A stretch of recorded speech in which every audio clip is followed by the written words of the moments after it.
Le 30 octobre 1759, les habitants du Moyen-Orient ont été réveillés en sursaut par un tremblement de terre. Des fissures sont apparues sur les murs de leur maison, les toits ont commencé à s'effondrer. Les gens sont sortis en courant de leur maison et se sont rassemblés dans des zones dégagées. Mais à cause des fortes secousses, ils continuaient à perdre pied et à tomber. Un mois plus tard, un autre tremblement de terre s'est produit qui s'est avéré être encore plus fort. Des arbres ont été brisés, des maisons se sont effondrées, des fissures profondes sont apparues dans le sol. La catastrophe a duré 2 minutes. Des oasis, des routes et des villes ont été détruites. Miraculeusement, les anciens bâtiments de Baalbek ont résisté au tremblement de terre. Certains historiens affirment que ce lieu majestueux et mystérieux a été construit sous l'Empire romain. Mais de nombreux chercheurs ne sont pas d'accord. Quelle que soit la vérité, la ville est l'un des principaux mystères archéologiques de l'humanité. Le bâtiment le plus étonnant de Baalbek est le temple de Jupiter. Les habitants de l'Empire romain croyaient que Jupiter détenait le pouvoir sur la foudre et le tonnerre. Le bâtiment ressemblait à une plateforme avec 54 colonnes sur lesquelles reposait un toit massif. Aujourd'hui, on ne peut plus voir que 6 colonnes de 20 mètres de haut. Chacune d'entre elles est composée de 3 sections et ressemble à un crayon. Les mines de ces crayons ont été construites en plomb, ce qui a rendu les colonnes exceptionnellement solides. Chacun de ces morceaux de pierre pesait la somme incroyable de 80 tonnes. C'est le poids de 35 SUV Ford Explorer. Voici le plus grand bloc de la Grande Pyramide de Gizeh. Mais comparé au bloc de Baalbek, il ne semble même pas si impressionnant. Les fondations sous le temple de Jupiter ont été préservées. C'est ainsi que les spécialistes ont découvert qu'il était composé d'environ 25 pierres monolithiques pesant 450 tonnes chacune. Cela signifie que les blocs de Baalbek pèsent presque 4 fois plus que les blocs d'Égypte. Il y a 3 autres énormes blocs de calcaire dans les fondations, pesant chacun 800 tonnes. C'est plus de 2 fois le poids d'un avion Boeing 747. Les anciens bâtisseurs ont dû avoir du mal à sculpter de tels géants dans un morceau de pierre. Et après cela, ils ont aussi dû les tirer jusqu'au site de construction et les soulever à une hauteur importante. Répéter cette logistique serait probablement un cauchemar pour les constructeurs d'aujourd'hui. Pour réaliser une telle quantité de travail, ils auraient besoin d'un équipement moderne. Mais les constructeurs de Baalbek n'avaient pas de camions, de grues avec des scies circulaires ou d'électricité. Comment les bâtisseurs du passé ont-ils réussi à faire cela ? Les scientifiques ont une théorie qui inclut des cordes, des treuils et des systèmes de levier. Naturellement, les ingénieurs du passé ont fabriqué tous ces gadgets en bois. À environ 900 mètres des ruines du complexe du temple se trouve une carrière. Les archéologues supposent que c'est là que les pierres de la construction ont été taillées. Ils y ont trouvé un bloc de calcaire qui semblait être trop grand, même pour cet endroit incroyable. Le monolithe a été baptisé la pierre du Sud. Il mesurait 20 mètres de long sur 4 mètres de large. Les anciens bâtisseurs n'ont pas eu le temps de le séparer complètement de sa roche-mère. Un groupe de scientifiques autrichiens a estimé que ce morceau de calcaire pesait plus de 1000 tonnes, soit l'équivalent de 3 avions Boeing ou 160 éléphants d'Afrique.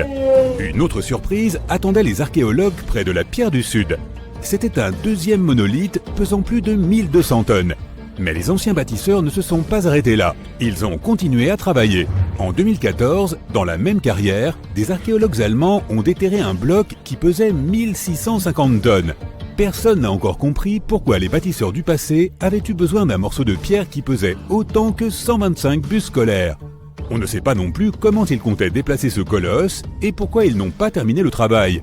Quoi qu'il en soit, ce troisième monolithe est le plus grand morceau de pierre transformé de l'histoire de l'humanité. Il y a à ce jour plus de questions que de réponses. Certains chercheurs pensent que les anciens bâtisseurs avaient des équipements de pointe. D'autres ne le pensent pas, mais sont impatients de comprendre comment les bâtisseurs ont réussi à déplacer ces pierres. Il y a un grand nombre de bâtiments et d'artefacts anciens dans le monde.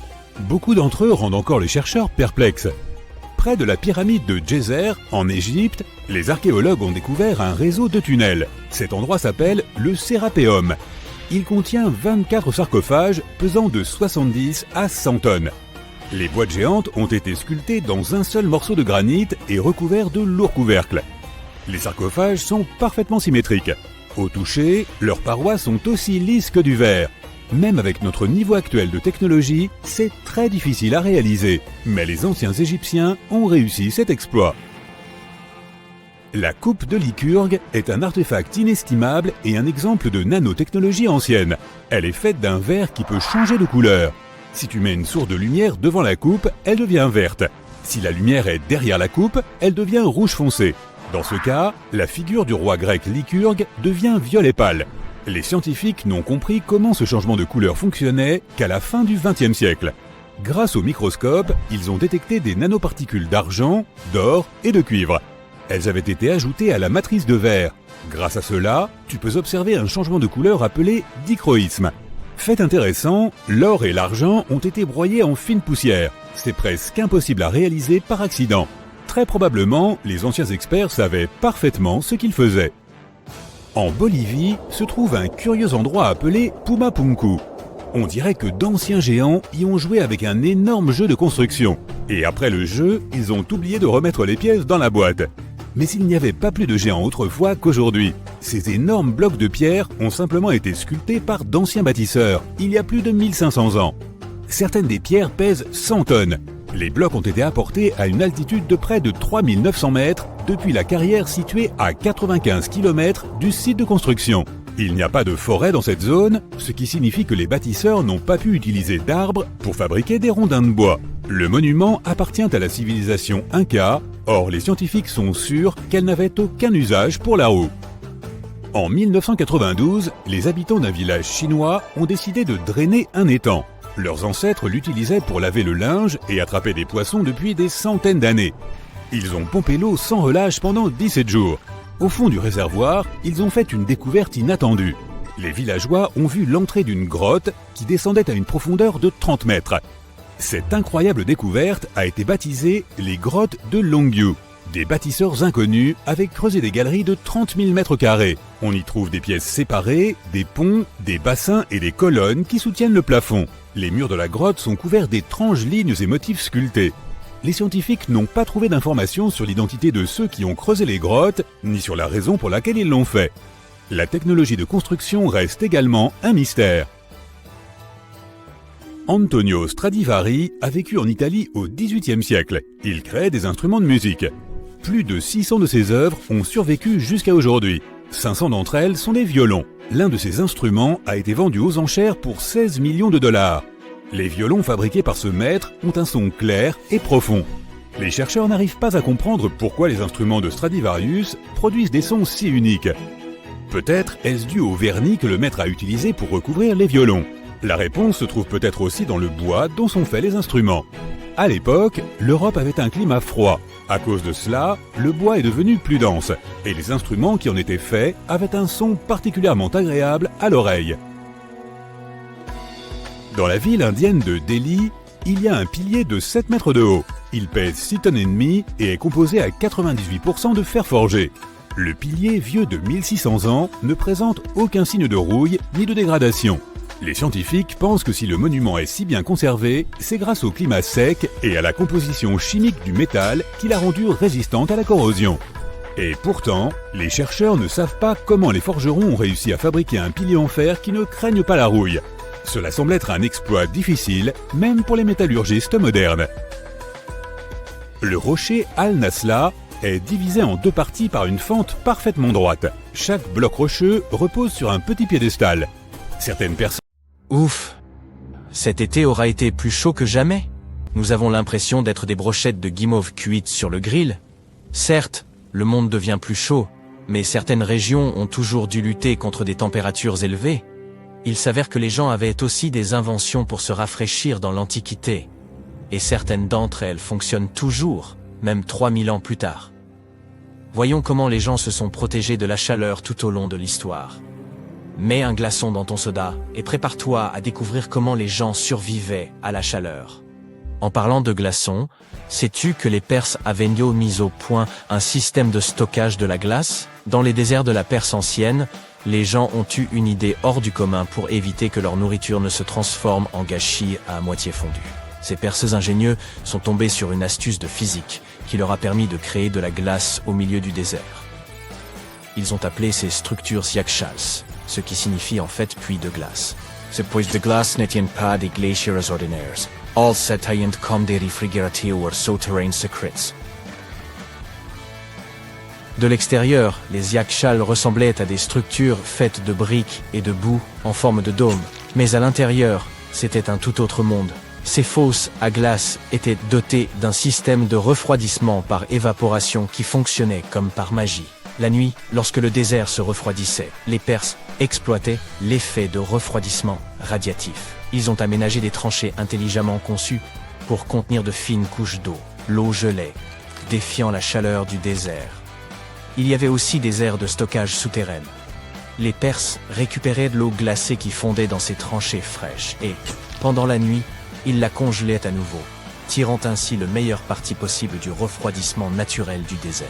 Pour ajouter à cet effet de refroidissement, ils ajoutaient un mur pour abriter les zones de stockage du soleil brûlant de la mi-journée. Et ce n'est pas tout. Ils disposaient d'une fantastique structure appelée le Badgair, qui captait la brise et la dirigeait directement vers les fosses de glace. De l'air frais et une brise glacée, la combinaison gagnante.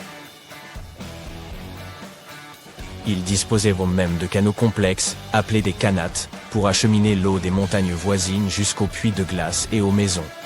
Au fil du temps, ces yakshals sont tombés en désuétude, et la technologie moderne a pris le dessus. Mais il y a aussi de bonnes nouvelles. En Iran, des gens formidables restaurent ces anciennes glacières. Alors, si tu te retrouves un jour dans ce désert, n'oublie pas de visiter ces sites incroyables et d'assister en direct au génie des anciens Perses. Maintenant, on aimerait se concentrer davantage sur ces attrape-vents parce qu'ils ne servent pas seulement à fabriquer des glaçons, mais aussi à se refroidir. À l'époque, ces merveilles architecturales ingénieuses faisaient fureur dans des contrées comme la Perse, l'Égypte et le Moyen-Orient. Imagine des structures en forme de tour avec des ouvertures à différents niveaux, stratégiquement placées, pour exploiter la puissance de la brise naturelle. Ces ouvertures étaient nues comme des portails magiques pour le vent. Elles captaient ces rafales rafraîchissantes et les guidaient directement dans les espaces de vie des habitations. En fait, il s'agissait de climatiseurs naturels. La brise s'écoulait gracieusement vers le bas, rafraîchissant le sol tout en virevoltant à travers le bâtiment. Le secret réside ici dans les détails. La hauteur de la tour, le nombre de côtés, les ouvertures et le positionnement des pales intérieures. Tuju unrolled dans l'efficacité des tours éoliennes. Grâce à ces capteurs de vent, les sociétés anciennes pouvaient profiter de températures intérieures agréables sans trop transpirer. Peux-tu imaginer vivre à cette époque? Sentir la douce brise souffler dans ton palais, te procurant une sensation de fraîcheur et de bien-être? On attribue souvent aux Perses l'invention de ces impressionnants attrape-vents. Mais n'oublions pas l'Égypte. On y trouve des traces de structures similaires, datant de 1300 ans avant notre ère. Oui, l'invention des attrape-vents a peut-être eu lieu dans l'Égypte ancienne, mais c'est à Yazd, en Iran, que l'on trouve le plus grand nombre d'entre eux. Les vents n'auraient pas pu vivre sans ces anciennes climatisures, car ils ne pleuvaient pratiquement pas dans cette région tout au long de l'année. Observons maintenant ces extérieurs perforés à double paroi. Imagine que tu habilles un bâtiment d'un écran perforé sophistiqué. C'est comme si tu donnais un coup de jeune à l'extérieur tout en gardant la fraîcheur à l'intérieur. Cette technique de génie permet tout d'abord de disperser la lumière du jour sans que les rayons du soleil ne nous aveuglent. L'écran fait également de l'ombre, offrant à l'intérieur du bâtiment un répit bien mérité contre le soleil ardent. Il s'agit en quelque sorte d'un chapeau de plage naturel pour ta maison. En plaçant cet écran à environ 1 mètre des murs extérieurs, on crée un couloir de rêve où l'air frais circule librement. Et bon, ils ajoutent aussi une touche d'élégance au bâtiment. Ces structures sont parfois appelées jali. À Jaipur, en Inde par exemple, la température moyenne pendant la journée est d'environ 38 degrés. Ces structures sont donc cruciales. Les jalis se présentent sous différentes formes, en pierre, en stuc ou en bois. C'est un symbole culturel profondément ancré dans l'architecture indienne. On retrouve sa présence intrigante dans des bâtiments historiques emblématiques tels que le majestueux Taj Mahal et le grandiose Fort Rouge de Delhi. Mais ce n'est pas là qu'une chose du passé. Les jalis sont toujours présents dans l'architecture moderne et leur charme a suscité la créativité d'artistes et de concepteurs du monde entier. Il orne l'extérieur du bâtiment, sa section transversale présentant une ouverture plus grande à l'extérieur et plus étroite à l'intérieur. C'est là que l'effet Venturi entre en jeu pour étaler sa physique. Lorsque l'air s'écoule dans ce passage rétréci, il prend de la vitesse, ce qui crée une différence de pression entre l'intérieur et l'extérieur du bâtiment. L'air soufflant aunque se plus élevé est comprimé, et lorsque est relâché, serait foidit. Le moucharabier est un treillis ou un écran en bois utilisé au Moyen-Orient et en Afrique du Nord. Ces merveilles décoratives ressemblent à des stores de fenêtres. Mais ils ne se contentent pas d'être jolis, ils sont aussi ingénieux. Ils protègent de ton intimité tout en te protégeant du soleil et laissent entrer l'air frais et la lumière. Certaines personnes adjoignent également des pots en terre cuite remplis d'eau, de sable ou de paille humide à leur création. Lorsque l'air chaud passe par les trous, il traverse également la surface poreuse du pot. L'humidité contenue dans le pot s'évapore et rafraîchit l'air. Il s'agit d'une technique peu coûteuse idéale pour les climats chauds et secs. Elle est respectueuse de l'environnement et ne nécessite pas d'électricité. Très bien, avançons rapidement jusqu'à aujourd'hui. Les concepteurs font preuve de créativité et associent la sagesse traditionnelle à la technologie moderne. Les tours Al-Bahar d'Abu Dhabi ne sont pas en reste. Imagine plus de 2000 panneaux hexagonaux qui dansent au gré des mouvements du soleil pour ombrager l'intérieur du bâtiment. L'évaporation de l'eau était une autre arme secrète des anciens, simple mais très efficace. De plus, les Égyptiens de l'Antiquité suspendèrent des tapis et des rideaux mouillés dans l'embrasure des portes. Lorsque l'air passait à travers eux, ils se refroidissaient, ce qui permettait de se protéger du soleil brûlant. Les architectes de l'Antiquité étaient bientôt passés maîtres dans l'art de maximiser la circulation de l'air. Ils savaient comment assurer une ventilation transversale et laisser l'air chaud s'échapper tout en invitant de l'air plus frais à l'intérieur. Si l'on se reporte sur la Rome antique, les bains publics étaient l'endroit en vogue à l'époque. Les gens s'y réunissaient pour discuter de politique, faire du sport et bien sûr se baigner pour se détendre. Le frigidarium était l'endroit le plus frais des thermes romains. Après un bain de vapeur dans le caldarium, les Romains se précipitaient dans cette piscine géante pour se détendre. Dans certains endroits, comme la Cappadoce en Turquie, les gens se sont déplacés sous terre pour s'abriter de la chaleur. Ils y ont creusé des maisons douillettes, à même la roche volcanique, exploitant les pouvoirs de refroidissement naturel de la Terre. La leçon à tirer est donc simple. Les architectes et les concepteurs peuvent créer des merveilles en combinant les traditions locales et des technologies de pointe. La vallée de la mort, en Californie, s'enorgueillit d'avoir la température la plus élevée, officiellement enregistrée à ce jour, avec 57 degrés en 1913. Quant au record de chaleur en Afrique, il s'élève à 55 degrés, relevé en 1931 à Kébili, en Tunisie. En Europe, la température la plus élevée jamais enregistrée a atteint près de 49 degrés en Sicile en août 2021. Nous sommes en 1898, et tu participes à des fouilles à Saqqara. Cet endroit, situé non loin du Caire, regorge de tombes anciennes et de pyramides. En bon aventurier, tu espères trouver quelque chose de vraiment cool, et devenir célèbre. De l'or, des manuscrits, des cartes au trésor, des momies de pharaons. Mais tu trouves un oiseau en bois. Tu es très déçu. Ça ressemble à un simple jouet. Un jouet ancien, mais un jouet tout de même. Tu es alors loin de te douter que, dans quelques années, quelqu'un affirmera qu'il s'agit en fait d'un ancien monoplan. Cet objet, surnommé l'oiseau de Saqqara, est en bois de sycomore. Il a une envergure d'à peine 18 cm et pèse environ 40 grammes. Un beau souvenir de ton voyage en Égypte, à mon avis. Il a plus de 2000 ans et est assez simple, sans plumes gravées ni aucune autre décoration. Il a cependant un bec et des yeux, ce qui le fait un peu ressembler à un faucon, l'emblème du dieu Horus. Sa queue a quelque chose d'inhabituel, elle est carrée, étrangement droite, et on dirait qu'une pièce aujourd'hui manquante venait autrefois la compléter. Nous adorons résoudre les mystères, du coup, plusieurs théories ont été avancées au sujet de cet oiseau. La première, toute simple, est qu'il s'agissait d'un objet cérémoniel. La deuxième idée est qu'il s'agissait du jouet d'un enfant né dans une famille aisée. Il pourrait s'agir d'une sorte de boomerang, très populaire dans l'Égypte ancienne. Enfin, selon une autre théorie, l'oiseau aurait été utilisé comme girouette.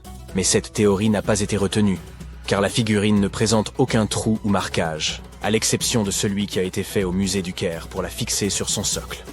Il n'y avait donc jadis aucun moyen de l'accrocher.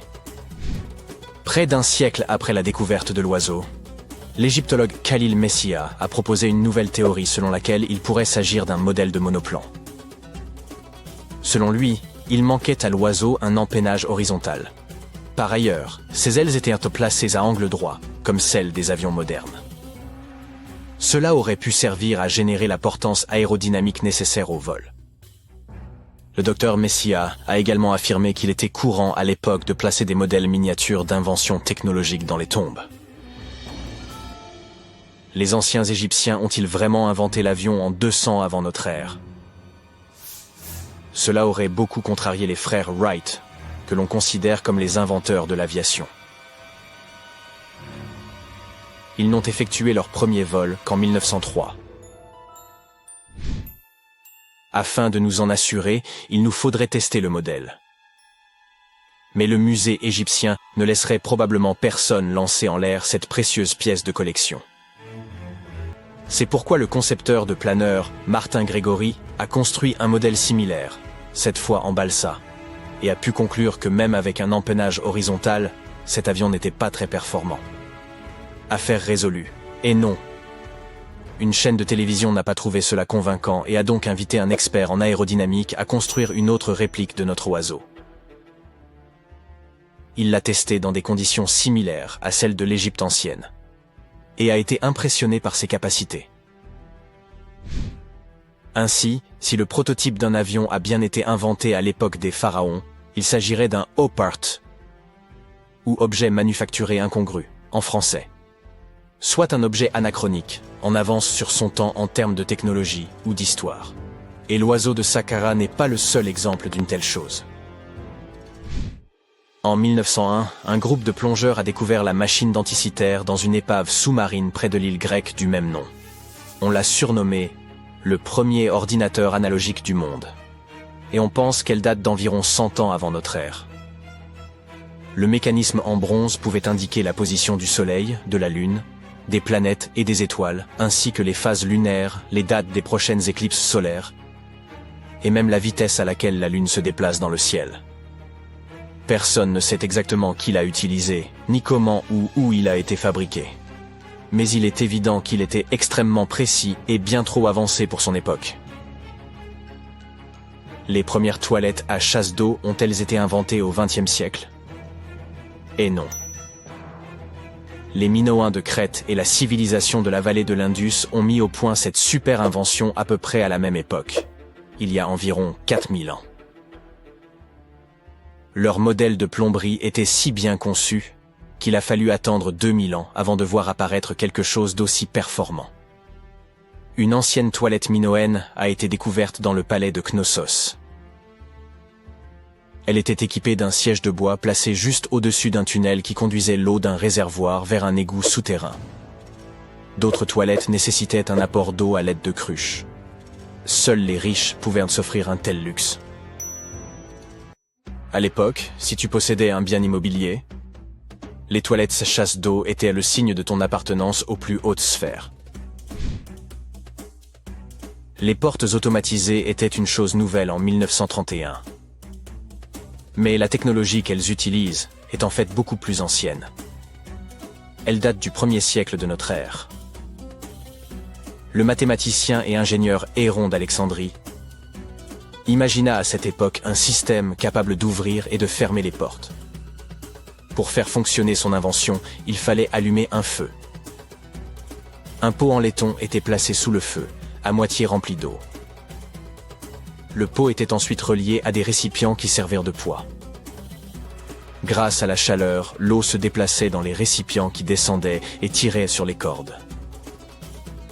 Rien à voir avec une porte de supermarché qui s'ouvre et se ferme grâce à l'électricité.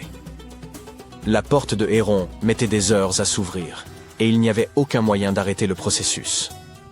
C'est pourquoi on n'ouvrait les portes qu'une fois par jour, avant que les gens n'entrent dans les temples. Cela ajoutait un peu de mystère aux cérémonies. Incroyable. Il semblerait que la toute première batterie ait été inventée à Bagdad, il y a environ 2000 ans. Un archéologue allemand a découvert une jarre d'argile de forme ovale en 1938. Les scientifiques ne savent toujours pas à quoi elle servait ni qui l'a inventée. Selon une théorie, elle aurait été utilisée pour galvaniser des objets avec des métaux précieux.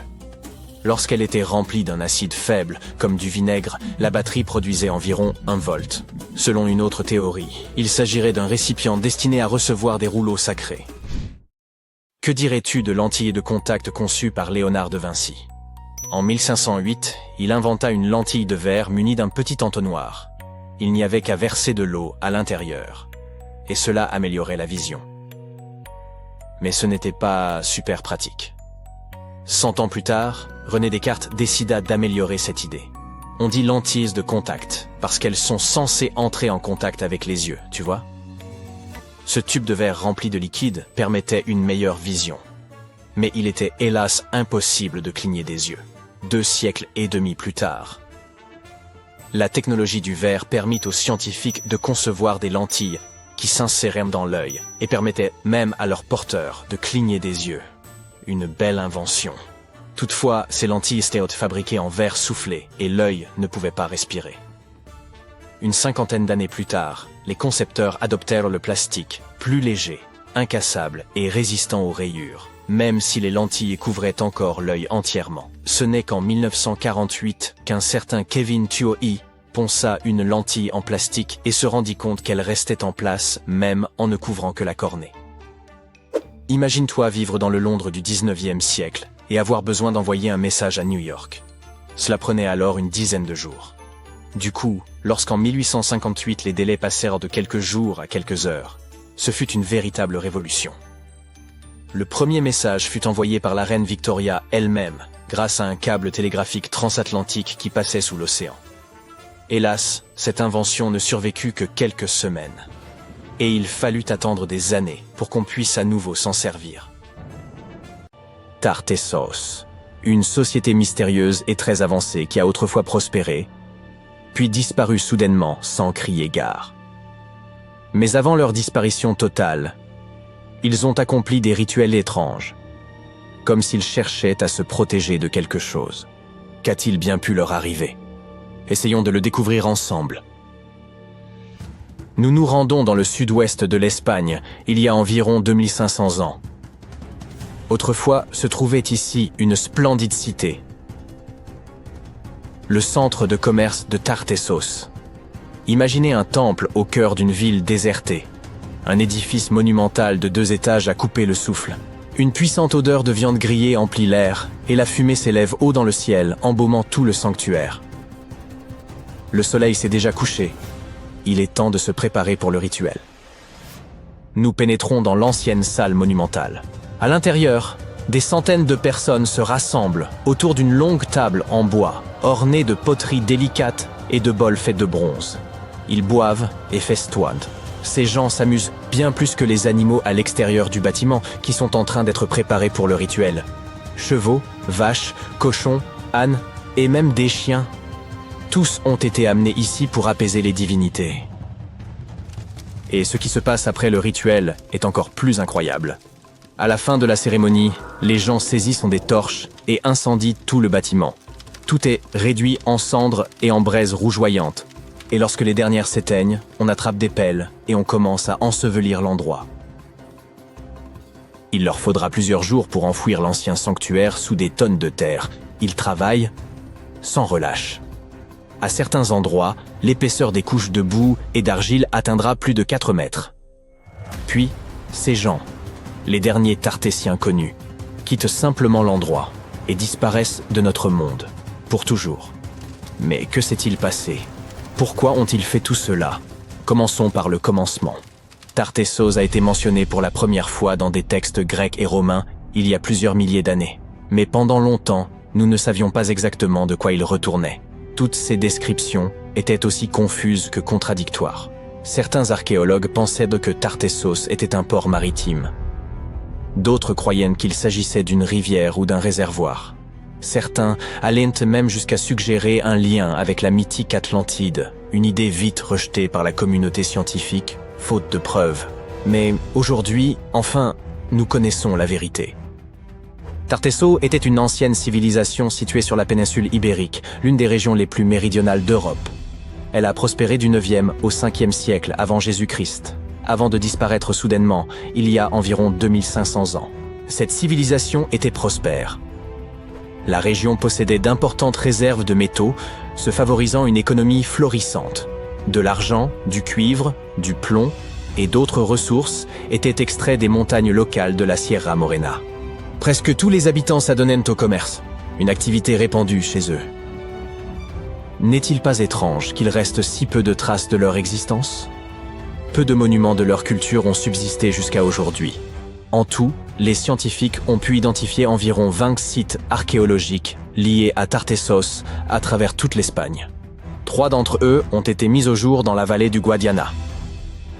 Concho Roano, Casas del Turuñuelo et La Mata. Commençons par le premier. Concho Roano a été découvert en 1978. Cette trouvaille est l'une des pièces les plus significatives du puzzle tartessien. Il s'agit de l'une des structures les mieux conservées de cette civilisation. Non seulement les murs ont survécu jusqu'à nos jours, mais également l'autel, le fossé qui l'entourait et plusieurs artefacts, tels que des bijoux et des gobelets. C'était un bâtiment carré entouré d'un profond fossé rempli d'eau. Et pour être honnête, nous ne connaissons toujours pas sa fonction exacte. Nous supposons simplement qu'il pourrait s'agir d'un ancien temple. Certains rituels y étaient pratiqués, comme l'incendie du temple suivi de son ensevelissement sous d'épaisses couches de sable et d'argile. On y a même laissé quelques précieux artefacts, comme des outils et des bijoux en or. Passons à la découverte suivante. Casa del Turuñuelo est également l'un des complexes de cette époque les mieux préservés de tout le bassin méditerranéen occidental. Découvert il y a seulement quelques années, en 2015, il n'a pas encore été entièrement étudié. Mais nous savons déjà que cet endroit était plutôt étrange.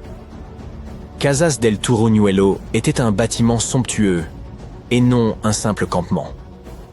On parle d'un lieu à l'architecture monumentale et impressionnante, avec de vastes escaliers, des voûtes au plafond, des matériaux raffinés venus de tout le pourtour méditerranéen, et les toutes dernières technologies de construction.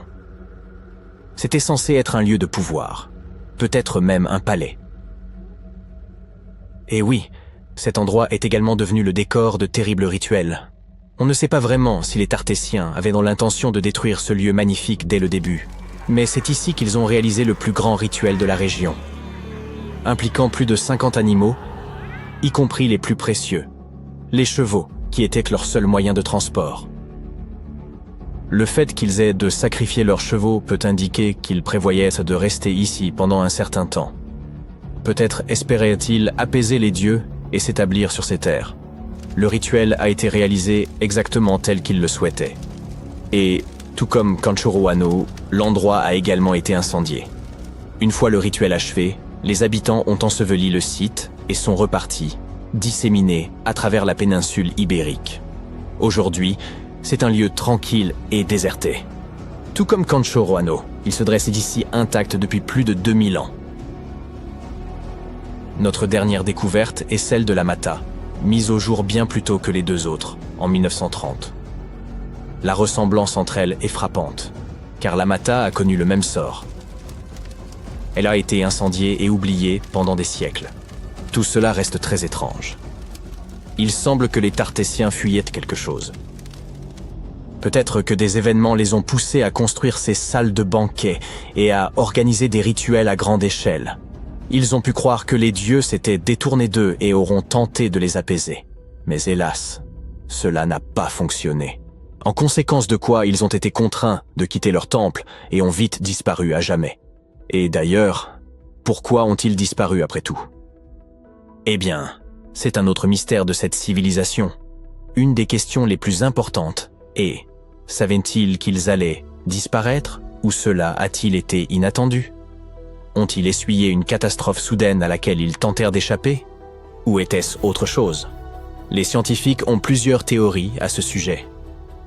La première théorie avance que plusieurs grands tremblements de terre et tsunamis consécutifs auraient pu se produire dans la région. Ces catastrophes naturelles auraient détruit ces peuplements et fortement démoralisé les survivants. Peut-être cherchaient-ils à échapper à cela. Une autre théorie évoque certains problèmes d'ordre commercial. Étant riches en minerais et dépendants de leur économie, tout problème à ce niveau aurait pu entraîner de graves difficultés. S'ils avaient connu une crise minière, alors les relations entre différentes nations auraient pu se détériorer considérablement, rendant la situation très difficile. La vérité se trouve probablement quelque part entre ces théories. La plus récente suggère qu'au VIe siècle avant Jésus-Christ, un tsunami de grande ampleur aurait frappé le port de Tartessos, endommageant gravement l'économie et détériorant les relations de Tartessos avec ses voisins. Quoi qu'il en soit, tout cela relève de la spéculation. Ce site est une véritable mine d'or pour les archéologues. Il renferme une quantité immense d'informations et de secrets qui attendent encore d'être dévoilés.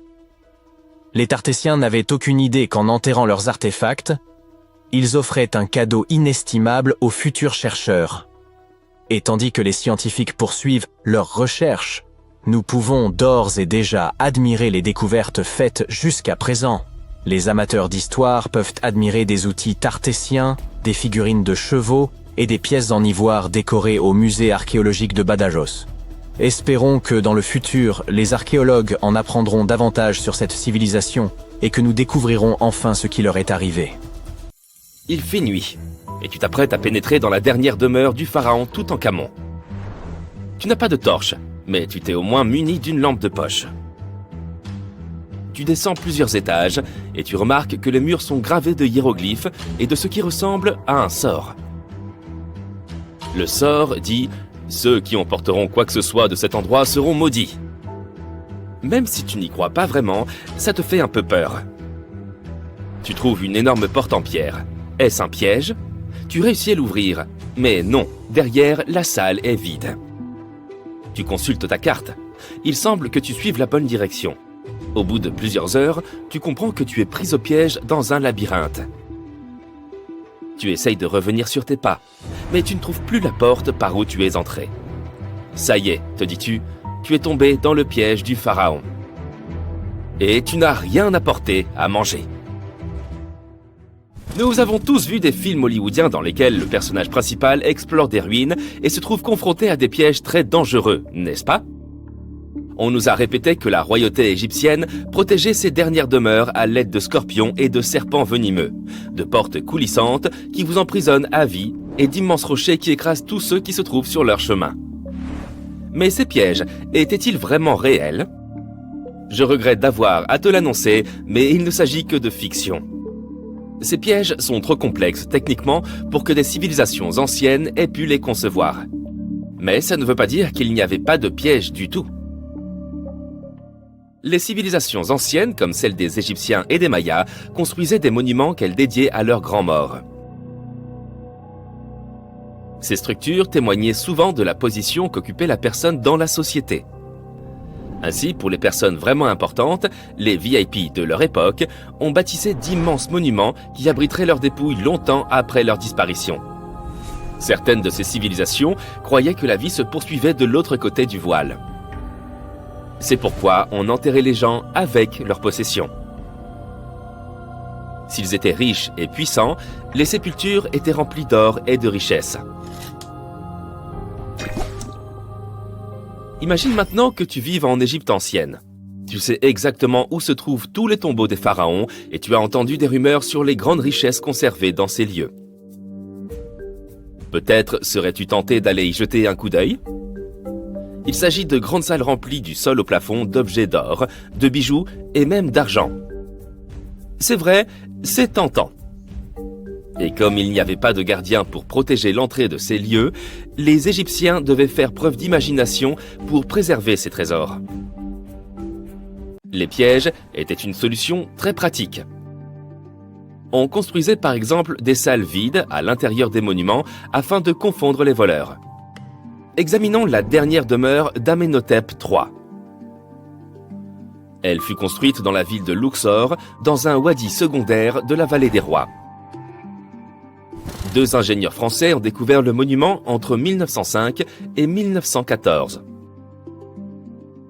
Cette structure est immense et comporte plus de 10 salles reliées entre elles par de longs couloirs et de raides escaliers.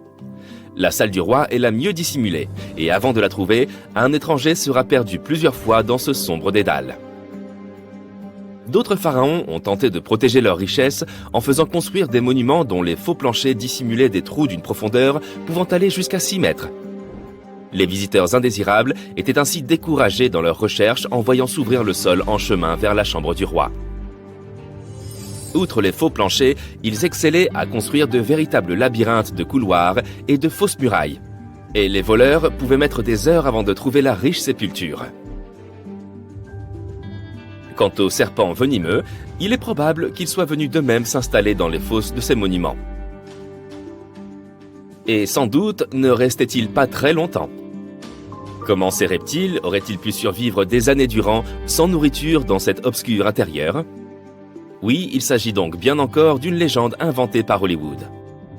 Si ces pièges te paraissaient ennuyeux, les archéologues ont trouvé un moyen de dissuasion intéressant dans la dernière demeure de la Reine Rouge de Palenque au Mexique. Palenque était l'une des puissantes cités mayas du Mexique précolombien. On pense que la Reine Rouge était la grand-mère du dernier roi maya. Sans aucun doute, une personne d'une grande importance pour l'Empire. En son honneur, un immense monument fut construit pour conserver son corps après sa mort. La découverte de la tombe elle-même a été un véritable événement. Les archéologues ont trouvé un ancien monument en creusant sur le site en 1994. Ils ont d'abord vu une salle avec une porte cachée. Une fois la porte ouverte, ils ont découvert un long couloir. Enfin, au bout de ce couloir, se trouvait la chambre de la reine. Les archéologues étaient impatients de mettre au jour cette salle contenant la momie de la reine. Elle était entourée de perles, de coquillages de jade et de pierres précieuses. Mais en explorant les vestiges, l'équipe a remarqué quelque chose d'assez étrange. La pièce était couverte de poudre rouge. Les chercheurs connaissaient l'importance de cette couleur pour le peuple maya et savaient qu'ils s'en servaient pour décorer leurs vêtements et leurs bâtiments. Mais ils ne comprenaient pas la présence de cette substance inconnue dans la sépulture de la reine. Après en avoir rapporté un échantillon pour une analyse approfondie, ils ont découvert que cette poudre était du cinabre, un minéral très nocif. Cette poudre, lorsqu'elle est inhalée, peut causer de graves dommages à la santé d'une personne. L'équipe a conclu qu'il ne pouvait s'agir que d'un piège pour ceux qui tenteraient de s'emparer de ces richesses. Les poudres toxiques sont peut-être les pièges les plus efficaces que nous ayons vus jusqu'à présent. Mais le moyen le moins onéreux d'éloigner les visiteurs indésirables était peut-être d'inscrire des sortilèges sur les surfaces des monuments. Nous en ririons probablement aujourd'hui, mais à l'époque, cela marchait extrêmement bien. Les sorts disaient généralement que quiconque emporterait quoi que ce soit connaîtrait un destin funeste. Certaines formules promettaient aux voleurs qu'ils perdraient leur maison dans de grands incendies ou de terribles inondations, d'autres que les malfaiteurs auraient des problèmes de santé incurables. Mais rien de tout ça n'a suffi à dissuader les pilleurs. D'étranges histoires semblent attester de la réalité de ces sortilèges. L'une d'entre elles est celle du célèbre égyptologue britannique Howard Carter, responsable de la découverte de la tombe du pharaon Toutankhamon dans les années 1920. Après des mois de fouilles infructueuses, Carter a découvert cette sépulture par hasard. Il a trouvé l'entrée d'un escalier sous le sol dans lequel il creusait depuis des mois. Aidé d'une équipe, il a dégagé les amas de sable qui en bloquaient l'entrée et a découvert une porte. Plusieurs symboles étaient gravés sur celle-ci. Et Carter savait que cela ne pouvait que signifier qu'une personne très importante avait été enterrée à cet endroit. Et il avait raison. À l'aide de son burin, il fit un trou dans le coin supérieur gauche de la porte en s'éclairant à la flamme d'une bougie. Il n'en croyait pas ses yeux. Devant lui, de nombreux objets d'or ainsi que des joyaux brillaient de tout leur feu. Carter venait de découvrir la dernière demeure de Toutankhamon, perdue depuis 3000 ans. Mais l'histoire ne s'arrête pas là. Cette découverte s'accompagna d'une série d'événements malheureux qui portent à croire qu'un sort avait été jeté. Quelques années plus tard, Carter mourut mystérieusement. Et certains de ses assistants perdirent leur maison dans des inondations, tout comme l'une des formules le promettait. Certaines personnes croient qu'il s'agit de simples coïncidences, car il n'y a aucune preuve du lien entre ces différents événements. Et toi, qu'est-ce que tu en penses? Était-ce un bon piège après tout? Cette demeure confortable avec vue magnifique sur la mer Méditerranée fera un parfait abri contre la pluie. Voilà à quoi aurait pu ressembler une annonce immobilière pour l'homme de Néandertal il y a 100 000 ans. Tu vas aujourd'hui découvrir des grottes étranges et merveilleuses dans lesquelles tu pourrais vivre, ou pas. Bien sûr, à l'époque, ni l'immobilier ni la publicité n'avaient encore été inventés, sans parler du fait que les Néandertaliens ne savaient pas construire de maisons et vivaient souvent dans des grottes. Pourtant, l'une de ces grottes ressemble énormément à un immeuble d'habitation. Elle est située à l'intérieur d'un haut monolithe calcaire, connu comme étant le rocher de Gibraltar. Si les Néandertaliens avaient possédé une économie, les grottes à l'intérieur de ce rocher auraient certainement coûté une fortune. Des marins l'ont découverte en 1907, tout simplement en remarquant un grand trou à l'intérieur de l'imposant rocher. Pendant de nombreuses années, les scientifiques ont étudié cet endroit et ils y ont trouvé des traces de Néandertaliens. Ils ont découvert des outils anciens dans la grotte ainsi que des ossements d'animaux. Mais le plus cool, c'est qu'ils ont trouvé pas moins de 4 grottes à l'intérieur du rocher. C'était comme un petit complexe résidentiel. Les Néandertaliens vivaient aux côtés de leurs voisins et s'entraidaient pour la chasse et la pêche. Ils décoraient leur demeure de plumes et dessinaient des formes abstraites sur les murs. Imagine-toi que ces anciens hominidés passaient leur temps dans ces grottes il y a 100 000 ans. Et maintenant, ce sont les scientifiques qui passent tout leur temps à étudier en détail la vie de l'homme de Néandertal. Fin 2021, des archéologues ont découvert un trou ouvrant sur un tunnel à l'intérieur de l'une des grottes. Ils se sont glissés dans cette ouverture et ont dégagé un espace jusqu'alors inconnu sous le plafond de la grotte. Cet endroit était inaccessible depuis plus de 40 000 ans. Et il semble que cet était l'un des appartements les plus prestigieux de tout le complexe de la montagne. Il possède de hauts plafonds couverts d'anciennes stalactites. Des rideaux de pierre effondrés divisaient l'appartement en plusieurs pièces. Ces scientifiques ont aussi trouvé des restes d'animaux ainsi que des marques de griffes sur les murs. Il semble que les Néandertaliens n'aient jamais vécu ici, mais ils avaient l'habitude de visiter cet endroit. Les archéologues y ont également trouvé la coquille d'un escargot de mer appelé Nucella lapillus, ou pourpre de l'Atlantique. Un Néandertalien l'aurait apporté dans ce lieu pour une raison qu'on ignore. Mais les principaux propriétaires de cet endroit étaient les hyènes. Ces grottes montrent que les Néandertaliens étaient plus proches des humains que des singes. Ils avaient un mode de vie et même quelques coutumes propres. Il reste encore beaucoup de travail et les scientifiques espèrent faire de nouvelles découvertes à l'intérieur de ce rocher. Entre-temps, en 2003, des archéologues ont découvert une autre habitation ancienne sur l'île de Flores, en Indonésie. Au cœur de la jungle verdoyante, ils ont trouvé une grotte abritant des outils anciens. Au début, tout le monde a pensé que nos ancêtres humains avaient vécu ici. Mais peu après, les scientifiques sont tombés sur un étrange squelette d'adulte. Une analyse approfondie a montré que le squelette appartenait à une femme de 30 ans mesurant 1 mètre, soit à peine un peu plus que la moitié d'un adulte moyen. Le poids de la femme était égal à celui d'un berger allemand adulte. Le squelette n'appartenait ni aux Néandertaliens ni aux Australopithèques. Il s'agissait d'une nouvelle espèce inconnue que les scientifiques ont baptisée Homo floresiensis et surnommée le Hobbit. Il y avait aussi des restes d'animaux anciens encore jamais vus dans la grotte. Il y avait un éléphant de la taille d'une vache, de grandes cigognes et des rats géants. Les archéologues ont découvert que les hobbits n'étaient pas les propriétaires de cet endroit. Les principaux habitants étaient des rats gros comme des chats. Ils se battaient peut-être comme les hobbits d'ailleurs. Des analyses ont démontré que l'Homo floresiensis n'était pas notre ancêtre direct. Il fait partie d'une branche distincte de l'évolution. Le squelette des hobbits ressemble davantage à celui d'un singe qu'à celui d'un humain moderne. En 2009, dans la jungle luxuriante du Vietnam, des archéologues ont découvert la grotte Hang Son Doong, la plus vaste du monde. Si tu entres dans cette grotte et que tu cries, tu entendras ton écho pendant longtemps. À certains endroits, la hauteur de cette grotte atteint la moitié de la hauteur de l'Empire State Building. Et sa superficie totale est plus grande qu'un pâté de maison du centre de New York. Hang Son Doong est l'une des 3 grottes de la jungle vietnamienne. De nombreux labyrinthes relient ces grottes. À l'intérieur, tu peux trouver des plantes et des arbres uniques qui vivent complètement coupés du monde extérieur. C'est une véritable jungle souterraine.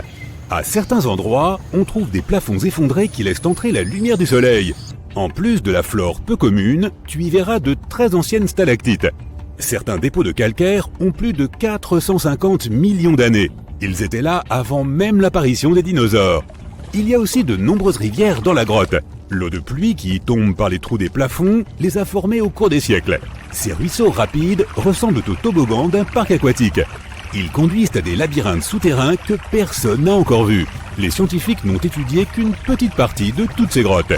La grotte suivante, elle aussi des plus étranges, se trouve en Nouvelle-Zélande. Des centaines de milliers de lucioles vivent à l'intérieur. Chacune d'entre elles brille d'une lumière bleutée. Ensemble, elles illuminent la grotte. Tu auras peut-être l'impression d'être sur une autre planète, mais tu ne pourras pas rester très longtemps. Il y a partout des appareils pour mesurer l'air. Les scientifiques veillent à ne pas excéder le niveau de dioxyde de carbone nécessaire à l'existence des lucioles. Ces insectes sont très sensibles à l'environnement. S'il y a trop de monde dans la grotte, ou si les gens restent trop longtemps, le personnel du parc leur demandera de quitter les lieux. C'est comme si tu volais l'oxygène des lucioles. Nous avons donc vu quelques grottes plutôt étonnantes. Mais que dirais-tu d'une grotte effrayante ? Nous allons pour cela dans le désert de la province d'Al-Mara, au Yémen. Ce que nous cherchons n'est pas une grotte, c'est juste un trou noir dans le sol, en plein milieu du désert. Il est grand, de la taille d'un terrain de basket. Ce n'est pas sa taille qui est effrayante à vrai dire, mais ce qui se trouve à l'intérieur. Les scientifiques ne sont toujours pas sûrs de ce que c'est. Des profondeurs de ce gouffre noir, une odeur dégoûtante d'œufs pourris se dégage constamment. Et parfois, on peut entendre des sons étranges et terrifiants. La noirceur du trou géant du Yémen absorbe tous les rayons du soleil. Tu ne verras donc pas ce qu'il peut y avoir à l'intérieur, même avec une puissante lampe de poche. Des gens ont survolé cet endroit en hélicoptère. Ils l'ont filmé à l'aide de drones et des puissants objectifs, mais ils n'ont rien pu immortaliser, si ce n'est l'obscurité totale. On dirait une énorme tache d'encre au milieu du sable doré. Les habitants même ont peur de s'approcher de cet endroit. Ils pensent que la grotte conduit vers une autre dimension où vivent des créatures maléfiques. Pour l'instant, le trou du Yémen est l'un des phénomènes les plus mal étudiés et les plus mystérieux de notre monde naturel. Comment est-il apparu ? Depuis quand existe-t-il ? Où mène-t-il ? Nos scientifiques tentent de trouver des réponses à ces questions. Selon certaines théories, le trou serait apparu à cause de travaux de construction. Des géologues auraient foré le sol à proximité à la recherche de minéraux. Cela aurait provoqué des mouvements dans la croûte terrestre et causé l'effondrement de la surface. Mais personne ne peut prouver cette théorie. Tout au moins, pas encore. Et maintenant, imagine un endroit où la lumière du soleil n'a pas pénétré depuis plus de 5 millions d'années. Il y a peu d'oxygène dans cet endroit qui est froid et humide. Pourtant, la vie y a quand même fait irruption, pas seulement sous la forme de microbes et de bactéries, mais aussi de créatures plus grandes. Les conditions de vie dans cette grotte sont très différentes des conditions que l'on connaît. Alors, dans un sens, cette grotte est un peu comme une autre planète. Il s'agit de la grotte de Movile, située dans le sud-est de la Roumanie, près de la mer Noire. Son entrée est un petit trou dans le sol. À l'intérieur, un tunnel mène profondément sous la surface. Les niveaux de sulfure d'hydrogène et de dioxyde de carbone y sont supérieurs à la normale. L'air ici contient moitié moins d'oxygène qu'à la surface. Il est donc impossible pour les humains d'y demeurer sans bouteille d'oxygène. Mais les animaux qui vivent là se portent très bien. Cette grotte abrite 48 espèces d'organismes vivants. 33 d'entre elles. Tu es un aventurier à la recherche d'un sablier d'or caché dans la jungle d'un pays exotique. Tu trouves enfin l'artefact. Dès que tu t'en empares, quelqu'un se met à crier. « Stop, c'est la police ! Les mains en l'air !» Tu regardes autour de toi et tu vois 2 officiers. Tu retournes le sablier et tu tombes dans un portail qui se forme soudainement et qui t'emmène à travers l'espace et le temps. Et toi, étranger, ne bouge pas. Que fais-tu dans notre temple ? Tu regardes autour de toi et tu vois 2 hommes munis d'épées. Ce sont les policiers de l'ancienne Babylone. Ce vaste royaume de Mésopotamie a été le premier de l'histoire à inventer une liste de lois et de sanctions en cas de violation. La liste de ces règles, appelée Code d'Hammurabi, contenait 282 lois. Elles ont été gravées sur des piliers de pierre aux alentours du Xe siècle avant notre ère. Ces lois contenaient des règles concernant la famille et le comportement en société et étaient généralement similaires aux lois des civilisations modernes. Les autorités de Babylone ont créé des brigades de police spéciales composées d'habitants de la région. Leur objectif était de veiller à l'ordre public et de s'assurer que personne n'enfreignait la loi. Certains documents relatifs au travail de CES Escouade ont survécu jusqu'à aujourd'hui. Ils racontent comment la police antique empêchait les fêtes bruyantes, surveillait le recouvrement des impôts et recherchait les voleurs et les pillards.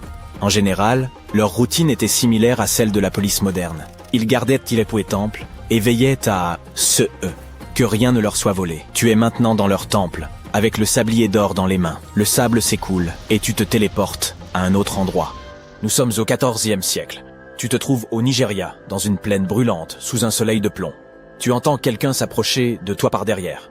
Arrête! Ne bouge pas! Ton sort sera décidé lors de la réunion. 2 gardes Okonko, membres de l'ethnie Igbo, s'approchent de toi en tenant des lances. L'Okonko se compose de riches et de pauvres, de jeunes et de vieux. Ils étaient les juges de la justice et veillaient à ce que personne ne viole les lois. Chaque village avait sa propre brigade d'Okonko. Ils punissaient sévèrement ceux qui trichaient ou faisaient du tort à d'autres personnes. L'Okonko réglait également les conflits fonciers. Avant de prononcer un verdict ou une sentence, l'Okonko en discutait lors de réunions publiques. Tu n'as pas enfreint leurs lois, mais tu es un étranger dans leur village et ils veulent t'attraper. Heureusement, le sablier te téléporte hors des lieux. Tu es à l'intérieur d'un temple de l'Égypte ancienne. Tu entends des chiens qui aboient, des singes qui crient et des voix humaines. Qui êtes-vous? Tu te retournes et tu vois les Medjay, la police de l'empire du milieu de l'Égypte ancienne. Ces hommes expérimentés, armés d'épées, patrouillent dans les rues avec des chiens et même des singes. Ils résidaient dans le royaume voisin de Nubie. Cependant, à mesure que le territoire égyptien s'étendait, ils ont offert leur service en tant que gardiens de l'ordre. Au cours du Nouvel Empire, les prêtres du temple d'Égypte exerçaient des fonctions de police. Ils protégèrent les temples et arrêtèrent les pillards et les voleurs. Si quelqu'un volait un objet dans un temple, les prêtres du temple arrêtèrent le voleur et menaient leur propre enquête. Ils ne mèneront aucune enquête cette fois-ci, car tu disparais et tu poursuis ton voyage. Tu es maintenant dans une jungle chaude, tu peux voir de grands bâtiments en pierre à travers les buissons et les arbres et tu entends une rivière couler et des voix de gens.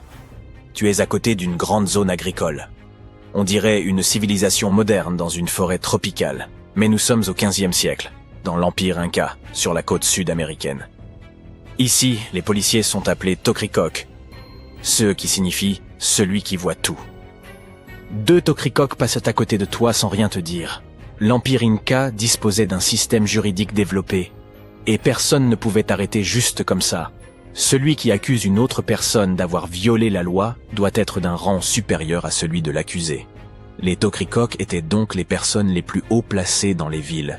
Ils veillaient à l'ordre et procédaient également au recensement de la population. Ils étaient également chargés de la distribution des terres et de la construction des routes et des ponts. Ils tenaient tous les procès en public et punissaient les auteurs de violations graves. En revanche, les petits voyous n'étaient soumis qu'à un blâme public. Ici, on se sent en sécurité grâce à des lois sévères mais justes. Mais le sablier s'agite et t'emmène vers la Grèce antique. Et pour être honnête, tu n'as pas de chance car c'est la Crypteia de Sparte qui est en charge ici. Ces durs à cuire se sont entraînés au duel dès leur plus jeune âge et ont développé une force et une endurance incroyables. Oui, tout était comme dans les films. Crypteia signifie « caché ». Cette police agit toujours prudemment et discrètement pour porter un coup décisif. Ils n'avaient pas d'armure ni de grandes épées. Ils portèrent des vêtements légers et des couteaux aiguisés. Le Crypteia maintenait l'ordre et s'assurait que les fermiers payèrent les impôts et partageaient leurs récoltes. Ils réprimaient également toute rébellion parmi la population. Contrairement à la police des autres pays, la Crypteia travaillait la nuit et se reposait le jour. Comme il faisait jour, personne ne t'arrêtera. Mais si c'était la nuit, tu aurais eu du mal à échapper à la police spartiate. Tu te téléportes dans l'ancienne Judée, où un système judiciaire équitable était très apprécié. Chaque ville avait son juge et 2 soldats entraînés sous son commandement. On les appelait les Shoterim judéens. 6 combattants étaient excellents au tir à l'arc et à l'épée. Ils étaient chargés de vérifier et de fixer les prix du marché et de résoudre les problèmes de propriété privée et de sécurité publique. Les chiens doivent être enchaînés dans chaque maison. Il ne doit pas y avoir de fosses dans les rues. Et la vente de couteaux et d'épées doit être strictement réglementée. Toute violation de la loi faisait l'objet d'une enquête et d'une procédure judiciaire. Les habitants ont vraiment apprécié cet ordre et l'ont payé en tant que contribuable. Le sablier d'or te transporte dans l'Afrique de l'Ouest du XVe siècle. Tu es dans l'Empire Songhai. C'est l'un des plus grands pays d'Afrique de l'Ouest, doté d'une police de premier ordre appelée Kadi. Les infractions graves étaient punies cruellement. si bien que les gens avaient peur d'enfreindre la loi. Les cadis étaient des fonctionnaires nommés par le roi. Ils décidaient qui devait passer en cour martiale et qui devait être puni d'une petite amende. Ils surveillaient non seulement l'ordre dans les villes, mais aussi l'environnement du roi. Si quelqu'un voulait commettre une trahison ou renverser le souverain, le cadi le découvrait et neutralisait la menace. Tu te retrouves dans un endroit très chaud. Mais pas parce que le soleil est brûlant, mais parce qu'il y a des flammes partout. Le bâtiment dans lequel tu te trouves est en feu et tu ne sais pas quoi faire. À ce moment-là, 2 hommes courent à l'intérieur et te sortent de là. Ils viennent de te sauver la vie. Voici les vigiles, la police de l'Empire romain. Plus précisément, il s'agissait de pompiers. En au 21e avant notre ère, l'empereur romain a ordonné à ses sujets d'éteindre les incendies dans les maisons des nobles et des pauvres ordinaires. L'empereur a reçu des éloges pour cela et a décidé de créer le premier service public de lutte contre les incendies à Rome. Les vigiles patrouillaient dans les rues et éteignirent les incendies causés par la chaleur ou les voyous. Bientôt, les vigiles ont commencé à maintenir l'ordre et à attraper les voleurs. Ils portèrent des armures légères et disposaient de fouets et de bâtons. Tu n'as pas le temps de les remercier de t'avoir sauvé la vie, car le sablier t'emmène à une autre époque. L'Empire maurien, qui a duré de 320 et 1e à 185e avant notre ère, a été le premier empire de l'Inde ancienne. Tu n'as pas eu le temps de faire quoi que ce soit, puisque 2 gros bras t'ont attrapé et t'ont bandé les yeux avec un chiffon. Ils t'ont emmené à l'interrogatoire. Chaque ville de cet état avait un chef de police et son équipe appelée GOPS. Ils faisaient tout le travail de police et espionnaient pour le compte de l'empereur. Ils recherchaient d'autres espions, enregistraient les nouveaux visiteurs et les suivaient. Ils patrouillaient dans les rues, maintenaient l'ordre et savaient tout ce qui se passait dans les villes. Ils allaient te mettre en cage, mais tu as disparu de leurs mains. Tu es enfin revenu au 21e siècle.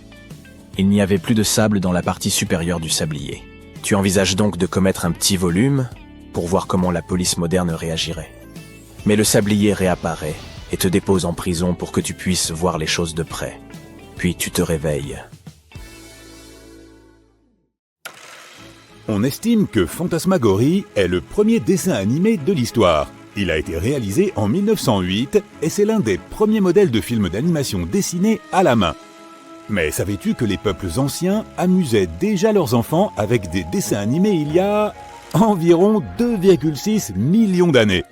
Une nouvelle étude révèle que les hommes des cavernes étaient les premiers à animer les images. Comment? Ils gravaient des dessins d'animaux sur des pierres et les plaçaient autour des feux. Lorsque la lumière commence à circuler, les animaux se mettaient à bouger et à se secouer dans tous les sens. Les sculptures préhistoriques prenaient ainsi vie à la lumière vacillante du feu, et les dessins semblaient sauter d'un point à l'autre, comme s'ils voulaient faire la fête.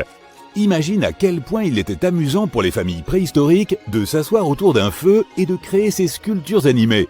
Il se trouve que certaines des anciennes peintures murales et gravures trouvées dans les grottes ont même été inspirées par cette vision illuminée par les ombres mouvantes des flammes.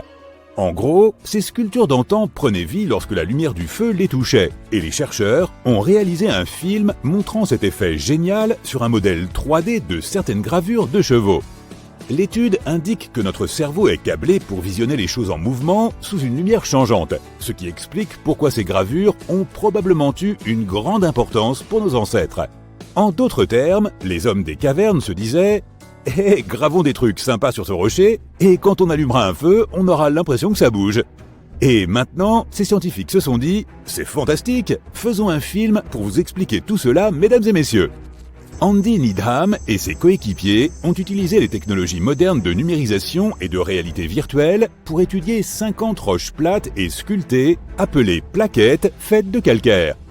Ces roches ont été trouvées dans le sud de la France dans les années 1800 et se trouvent désormais dans un musée à Londres. Elles sont recouvertes de 77 sculptures réalistes représentant toutes sortes d'animaux, comme des chevaux, des rennes et des chamois. Apparemment, l'Homo sapiens qui avait beaucoup de temps devant lui a réalisé ces gravures il y a 12 000 à 16 000 ans. Needham s'est rendu compte que beaucoup de ces roches sculptées avaient été abîmées par le feu, certaines étant couvertes de cendres blanches, d'autres ayant séché ou s'étant brisées à cause de la chaleur. En les examinant de plus près, il a découvert des bandes roses de décoloration résultant de dépôts de fer dans la pierre. Le plus intéressant, c'est que les gravures d'animaux étaient souvent superposées les unes sur les autres, parfois même fondues ou ajustées ensemble, comme une sorte de puzzle d'animaux préhistoriques. Plutôt que de jeter les anciennes et de tout recommencer, les artistes de l'Antiquité prenaient des parties du corps des animaux pour créer de nouvelles figures hybrides. Par exemple, l'une des pierres représente à la fois un cheval et une créature sauvage ressemblant à du bétail, connue sous le nom de bovidé.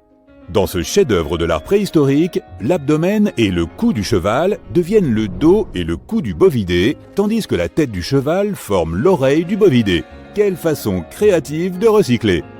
Les chercheurs estiment que les roches préhistoriques de Montastruc ont été utilisées par nos ancêtres pour se divertir aux heures de grande écoute. Plusieurs personnes ont sculpté les animaux. Des gens de niveaux de compétences différents ont fait montre de leur talent artistique et il s'agissait d'un travail de groupe. Le fait que ces roches aient été trouvées ensemble suggère également qu'il s'agissait d'une activité communautaire. C'est un peu comme si des familles s'étaient réunies autour de la télévision pour sculpter des pierres et applaudir leurs animaux préférés. Qui a besoin de Netflix quand on a la télévision paléolithique ? Les gravures sur ces roches et les signes qu'elles ont été exposées à la chaleur suggèrent qu'elles ont été créées pour donner l'impression qu'elles bougeaient.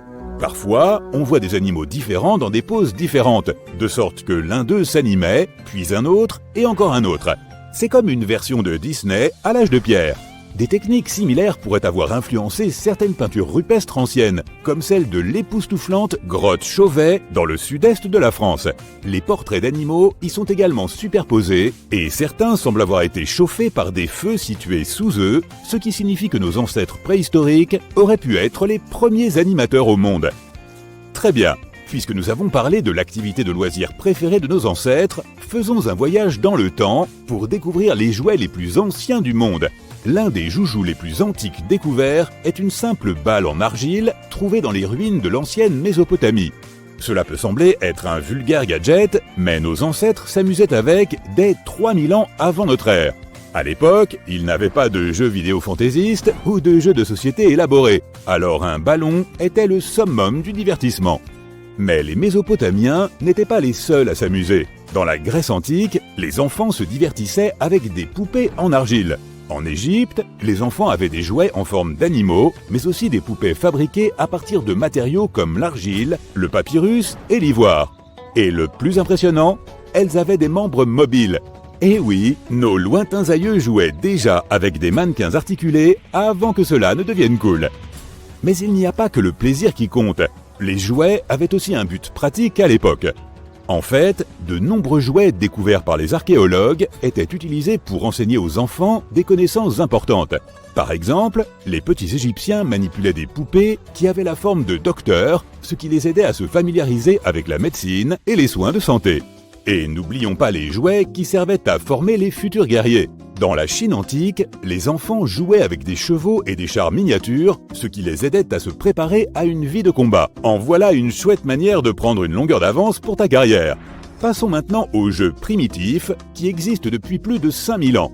Le plus ancien jeu de société s'appelle Senet et a été découvert dans d'anciennes tombes égyptiennes. C'est un peu un croisement entre les échecs et le backgammon, et il était si populaire qu'on y a joué pendant plus de 2000 ans. Voilà un jeu qui tient la route. Mais n'oublions pas les jouets pour les tout-petits. Les archéologues ont trouvé d'anciens hochets et sifflets qui étaient utilisés pour divertir les membres les plus jeunes de la famille. Et si tu pensais que la collection de joujoux de ton enfant était impressionnante, attends d'entendre parler de cette ancienne princesse égyptienne qui avait plus de 100 jouets en bois dans sa chambre. Mais le plus surprenant de tous était sans doute le yo-yo. C'est vrai, le yo-yo existe depuis plus de 2000 ans. Il a été inventé pour la première fois dans la Grèce antique et était souvent utilisé pour des batailles, crois-le ou non. Mais finalement, les gens ont réalisé qu'il était beaucoup plus amusant de simplement s'amuser avec et de faire des figures. Les billes sont aussi un accessoire qui divertit les petits et les grands depuis des milliers d'années.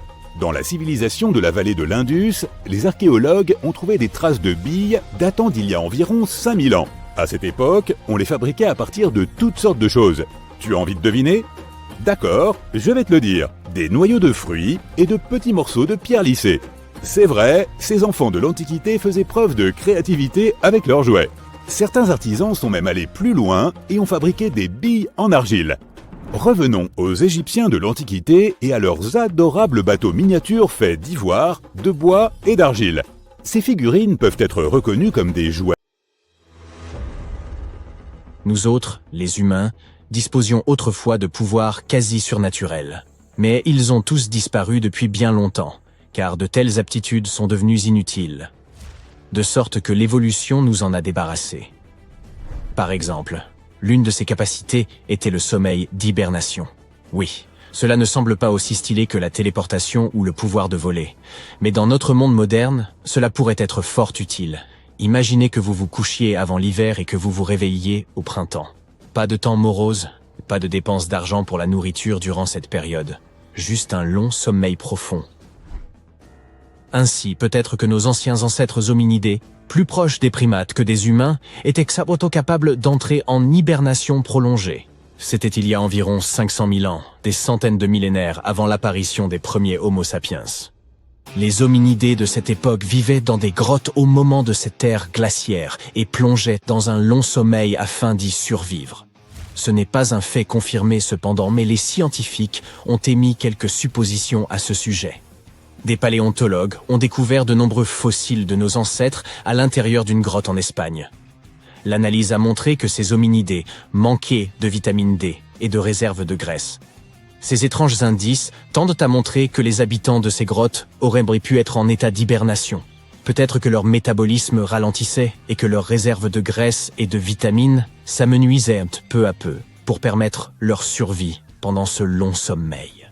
Bien sûr, une telle capacité pourrait être utile dans le monde moderne, mais elle présente aussi plusieurs inconvénients. Prenons l'exemple des ours et des problèmes qu'ils peuvent rencontrer pendant l'hibernation. Des processus métaboliques uniques permettent ce long sommeil. Mais si ces processus sont perturbés, alors après s'être réveillé, l'ours peut tomber gravement malade. Cela peut arriver à cause d'une quantité insuffisante de graisse et de réserves alimentaires. Une autre capacité du passé pourrait aider l'homme moderne à économiser une fortune. Cette capacité est d'avoir des dents fortes et saines. Aujourd'hui, nous avons des cliniques dentaires, des équipements de haute technologie, des centaines de types de brosses à dents et de dentifrice, des bains de bouche, et bien plus encore pour prendre soin de nos dents. Et malgré cela, nos ancêtres avaient des dents bien plus fortes et plus saines. Des mâchoires plus puissantes et des dents tranchantes leur permettaient de mastiquer les viandes les plus coriaces. Et l'immunité de la cavité buccale ne permettait pas aux bactéries de se développer. Mais ensuite, l'agriculture est apparue. Les gens ont commencé à manger des céréales. Cela a ajouté de nouvelles espèces de bactéries à leur bouche, affaibli les muscles de leur mâchoire et provoqué les premières caries. Les dents sont devenues plus fragiles, mais elles ont reçu le coup de grâce lorsque les gens ont découvert le sucre. Les sucreries ont apporté beaucoup de problèmes à notre santé bucco-dentaire. Auparavant, les dents servaient d'outils pour traiter les matériaux durs. Mais ensuite, nous avons commencé à manger des aliments tendres, des boulettes de viande et du poulet frit. Et la force des dents est devenue négligeable. L'évolution nous a privés de cela. Nos ancêtres étaient un peu plus grands, plus forts, plus agiles et plus endurants que nous. Quelques jours passés dans les plaines à chasser des mammouths équivalent à un mois d'entraînement régulier en salle de sport. Les gens n'étaient pas obèses. Ils mangeaient des aliments naturels et étaient bâtis comme des athlètes. Mais pourquoi étaient-ils plus grands? Qu'est-ce qui a influencé notre croissance osseuse? Au cours des 10 derniers milliers d'années, les changements de croissance sont les plus notables. Mais cette tendance a changé en notre faveur au cours des derniers siècles, et les gens ont commencé à grandir. Il est difficile de déterminer la cause exacte de ces changements. Ce peut être la génétique, l'environnement, le mode de vie, l'alimentation, ou l'apparition des techniques modernes. Ainsi, il y a 4000 ans, les hommes de Cro-Magnon chassaient et cueillaient en Europe. Ils étaient physiquement mieux bâtis grâce à un tel mode de vie.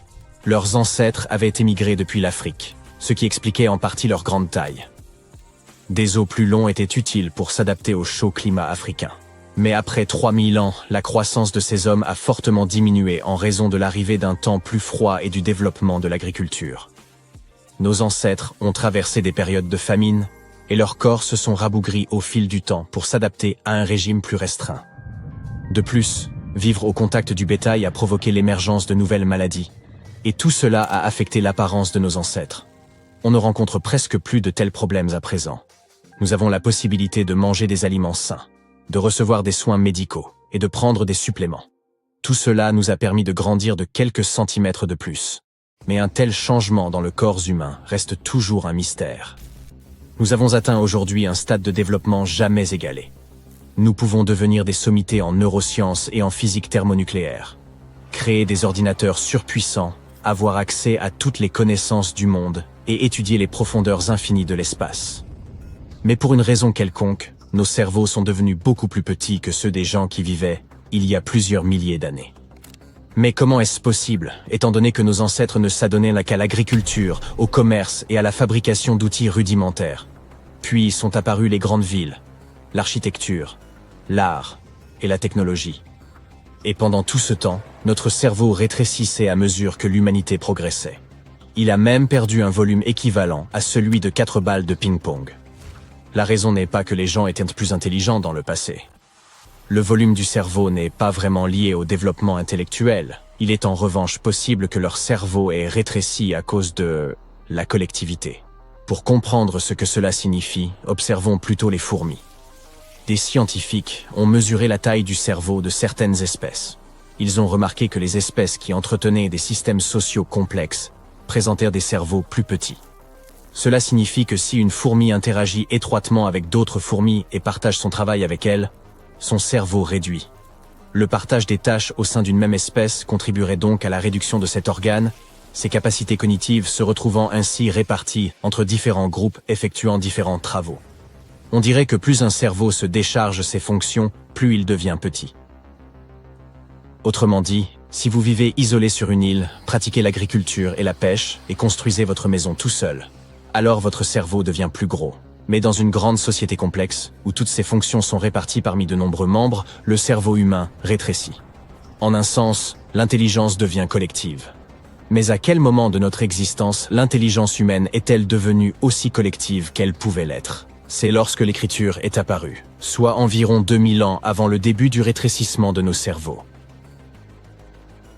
Lorsque nos ancêtres ont appris à écrire, ils ont libéré une grande zone liée à la mémoire dans leur cerveau. Ils n'avaient plus à conserver une trace de toutes ces choses indispensables dans leur esprit. Et avec le développement des civilisations, la collectivisation de l'humanité s'est accrue. Puis sont arrivées la télévision et Internet. Nous ne tarderons pas à découvrir comment cela affectera notre cerveau dans le futur. D'une part, son volume pourrait diminuer encore davantage. Mais d'autre part, nous baignons dans un flux infini d'informations. Nous ne savons pas encore comment cela affectera la taille de nos crânes. La collectivisation de la conscience n'est qu'une des hypothèses expliquant le rapetissement de nos cerveaux. Une autre théorie suggère que cela serait arrivé à cause de notre mode de vie sédentaire. Le cerveau d'un chien, d'un chat ou d'un autre animal de compagnie est plus petit que celui de ses ancêtres qui vivaient à l'état sauvage. Lorsque les gens ont commencé à s'établir dans les villes et à dépenser moins d'énergie pour obtenir leur nourriture, leurs cerveaux ont également pu commencer à rétrécir.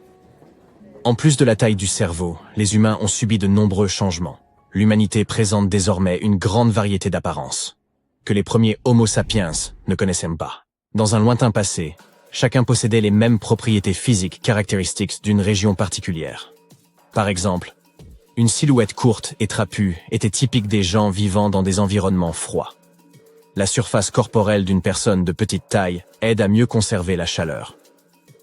Par ailleurs, la surface corporelle d'une personne de grande taille dissipe plus efficacement la chaleur, de sorte que les gens vivant dans les régions d'Afrique les plus arides étaient plus grands, et dans les régions où il fait une chaleur torride pendant la journée, et où les gelées arrivent dès la tombée de la nuit, les gens ont pu développer la capacité d'abaisser leur température corporelle sans frissonner ni ressentir le froid.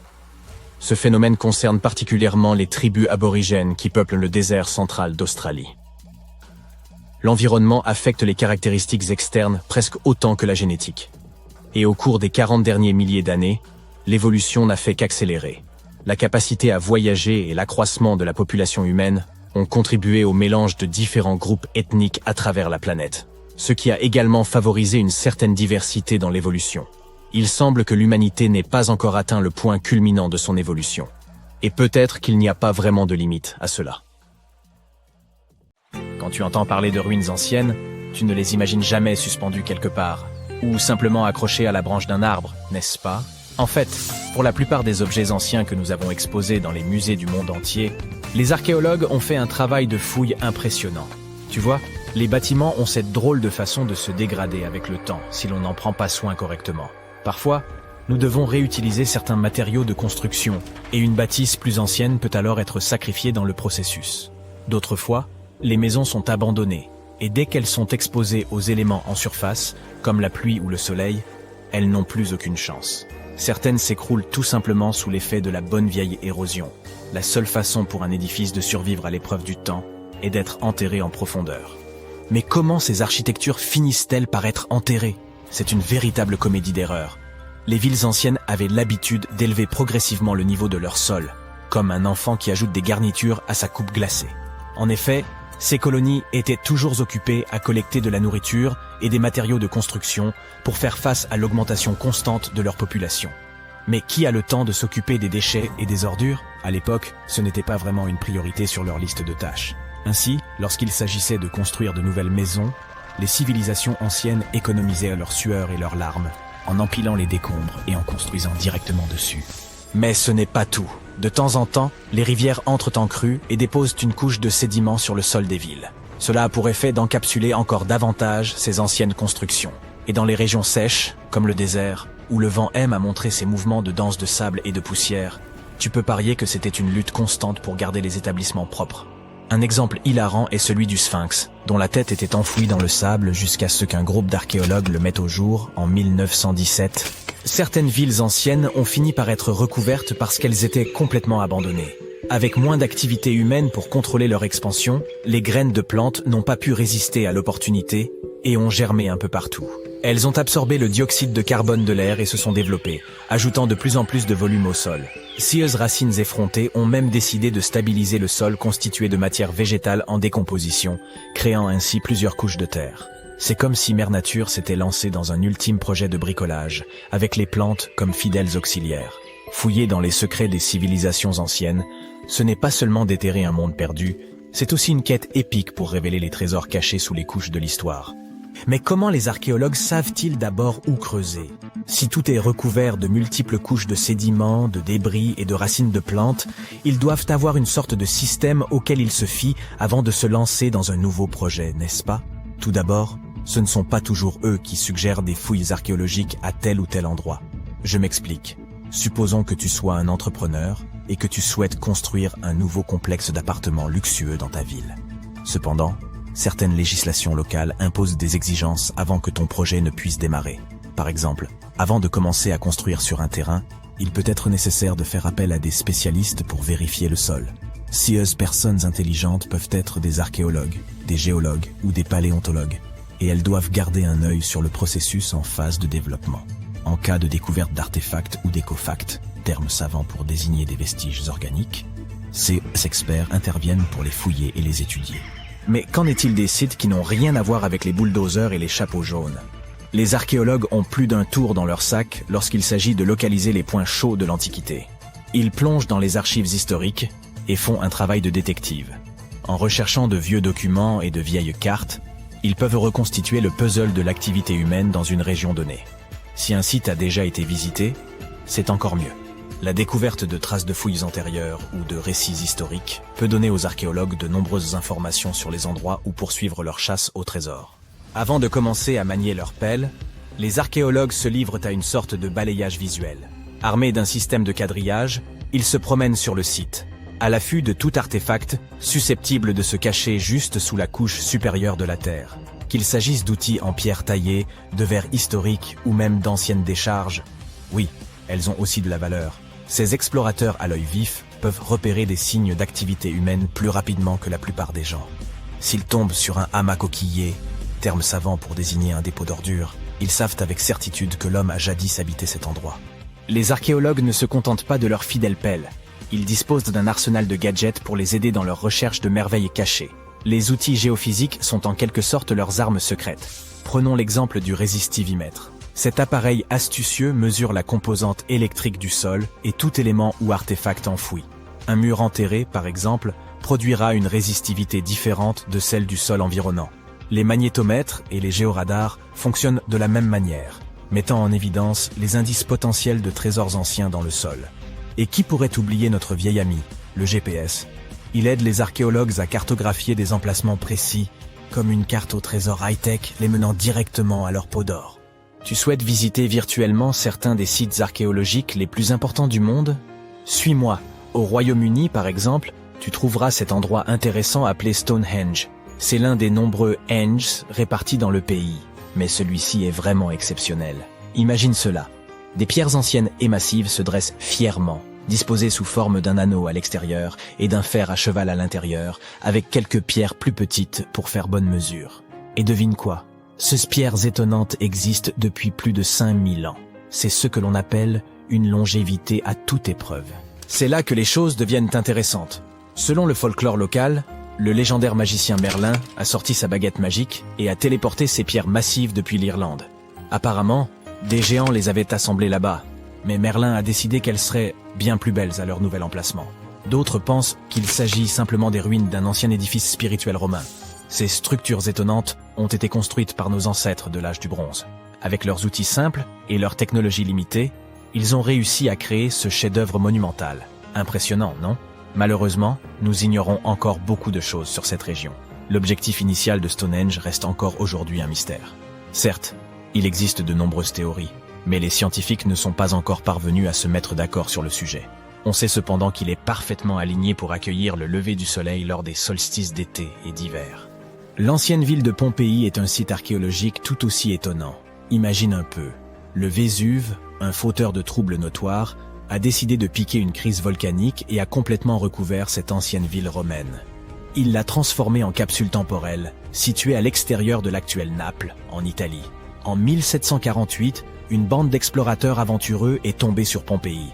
Ils ont découvert alors un trésor de choses bien conservées. Des rues, des maisons, de la nourriture, probablement un peu périmée, des bijoux clinquants, des sculptures raffinées, des fresques colorées, des objets ménagers de tous les jours, et même des restes humains et animaux. C'était comme une fête archéologique épique. À première vue, Pompéi avait tout pour plaire. Des maisons et des villas de luxe, une immense arène de 20 000 places, de jolies petites boutiques d'artisans, des lieux de rencontre comme des tavernes, sans oublier les endroits coquins comme ces bains luxueux, où l'on pouvait se faire dorloter intensément. Il y a aussi le sanctuaire d'Apollon, où les gens se réunissaient pour leur culte quotidien. Et bien sûr, le cœur animé de la ville, le forum de Pompéi, où tous les gens branchés avaient l'habitude de se retrouver. Et devine quoi? Pompéi est tellement cool qu'elle a été inscrite sur la liste du patrimoine mondial de l'UNESCO en 1977. C'est en quelque sorte le panthéon de l'histoire. Cette liste comprend également de nombreux autres bâtiments et sites célèbres, comme le Taj Mahal en Inde et l'Acropole d'Athènes en Grèce. Parlons des calendriers. Un outil très important dans la civilisation humaine. Et si nous n'avions pas de calendrier, ce serait le chaos, n'est-ce pas? Nous ne saurions pas quand fêter les anniversaires, ni planifier les vacances, ni même nous présenter à des événements importants. Les calendriers mettent de l'ordre dans nos vies bien remplies et nous aident à donner un sens au temps. Mais le plus intéressant, c'est que les humains les utilisent depuis des milliers d'années. Les civilisations anciennes ont créé leur propre calendrier en fonction de leurs besoins et de leurs croyances culturelles. Certains calendriers anciens suivaient les cycles de la Lune, tandis que d'autres se concentraient sur les mouvements du Soleil. Certains combinaient même les deux, une véritable fusion céleste. Aujourd'hui, nous utilisons le calendrier grégorien moderne comme système principal. Mais savais-tu qu'à côté de ce fidèle gardien du temps, il y a tout un tas d'autres calendriers anciens qui circulent encore? Ils sont comme de vieux amis dont nous ne pouvons pas nous séparer. Ils nous aident à célébrer des fêtes culturelles, à planifier des célébrations religieuses et à nous rapprocher de nos racines. Visitons donc les plus célèbres d'entre eux. Tu es prêt? Premier arrêt, le calendrier Maya. Ces anciens mésoaméricains étaient très soucieux du temps.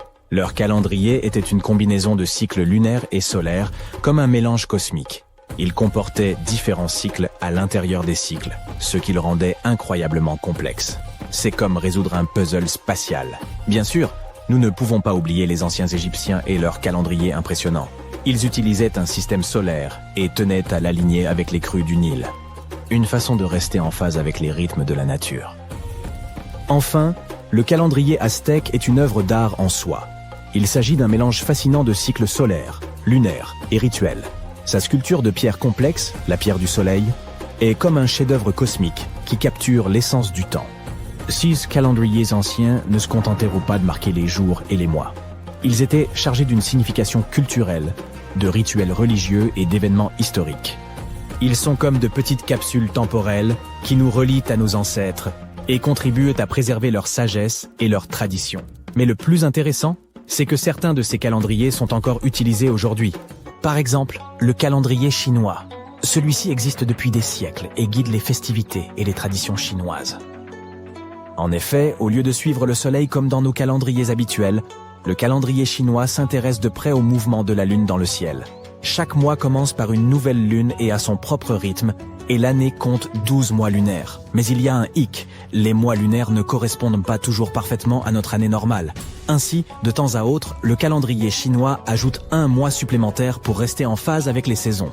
C'est comme un surprise. Faisons maintenant connaissance avec les animaux du zodiaque. Les véritables vedettes du spectacle. Chaque année du calendrier chinois est associée à un animal du zodiaque, et c'est un peu comme si l'on constituait un groupe d'animaux fabuleux.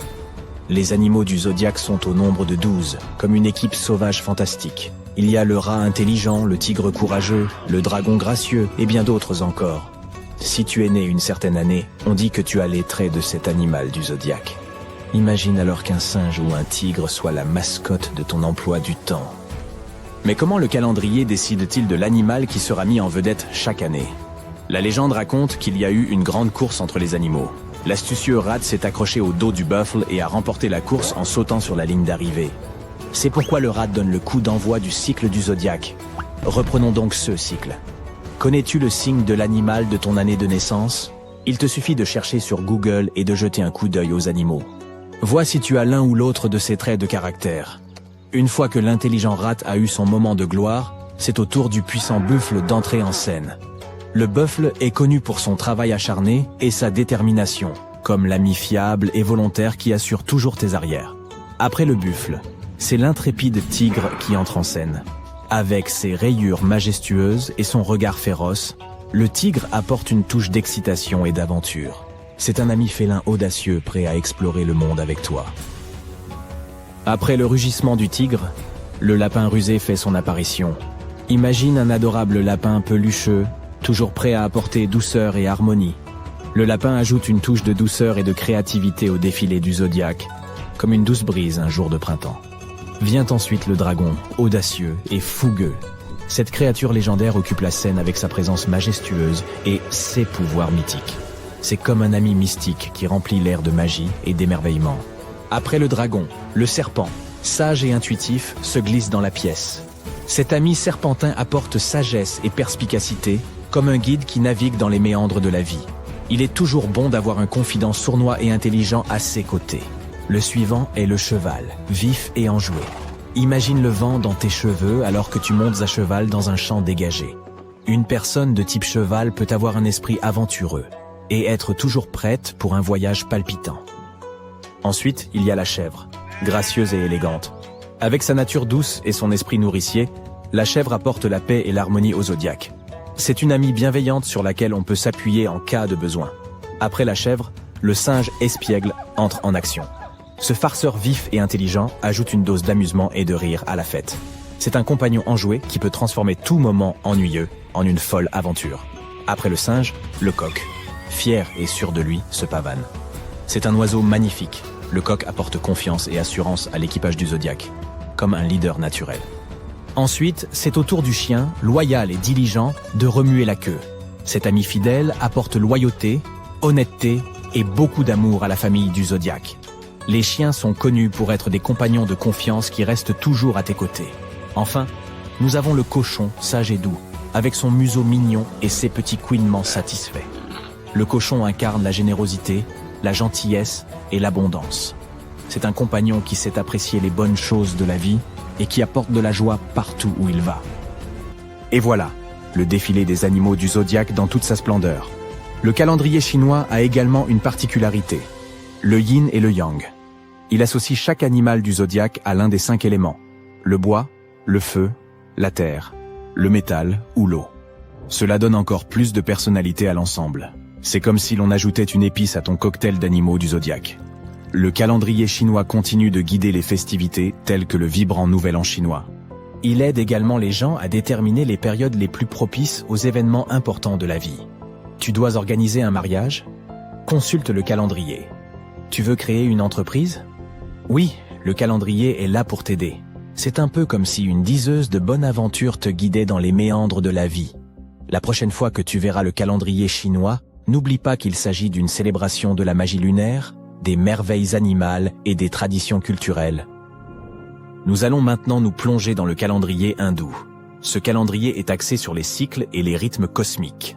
Au lieu de suivre les mois réguliers, le calendrier hindou s'aligne sur les mouvements du soleil et de la lune. C'est comme une fête ininterrompue avec le cosmos. Le calendrier hindou est toujours d'actualité. Il regorge de fêtes et de célébrations hautes en couleurs. De Diwali, la fête des lumières, à Holi, la fête des couleurs. Il s'agit d'un feu d'artifice extravagant doublé d'un combat de paintball vibrant. Le calendrier hindou est également utilisé pour les observances religieuses et les périodes propices. Il permet de déterminer le meilleur moment pour les mariages, les pendaisons de crémaillère et d'autres événements importants.